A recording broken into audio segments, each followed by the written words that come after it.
Chapter 8. Thinking in the Certain Way. Turn back to Chapter 6 and read again the story of the man who formed a mental image of his house, and you will get a fair idea of the initial step toward getting rich. You must form a clear and definite mental picture of what you want. You cannot transmit an idea unless you have it yourself. You must have it before you can give it, and many people fail to impress thinking substance because they themselves have only a vague and misty concept of the things they want to do, to have, or to become. It is not enough that you should have a general desire for wealth, quote, to do good with, end quote. Everybody has that desire. It is not enough that you should have a wish to travel, see things, live more. Everybody has those desires too. If you're going to send a wireless message to a friend, you would not send the letters of the alphabet in their order and let him construct the message for himself. Nor would you take words at random from the dictionary.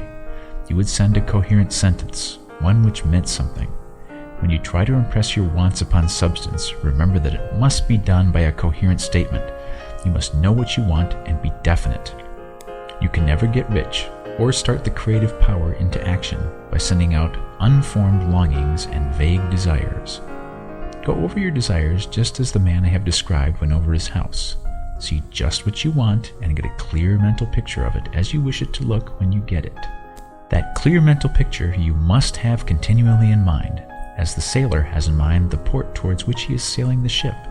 You must keep your face toward it at all time. You must no more lose sight of it than the steersman loses sight of the compass.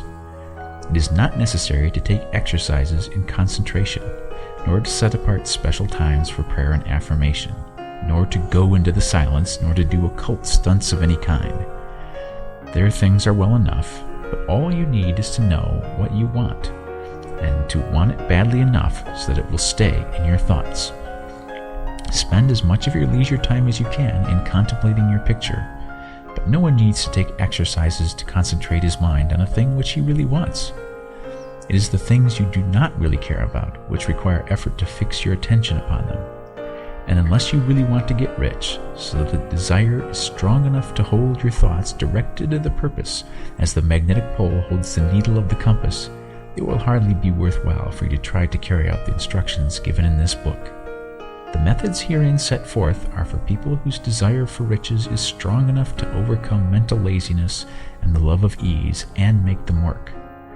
The more clear and definite you make your picture then, and the more you dwell upon it, bringing out all its delightful details, the stronger your desire will be. And the stronger your desire, the easier it will be to hold your mind fixed upon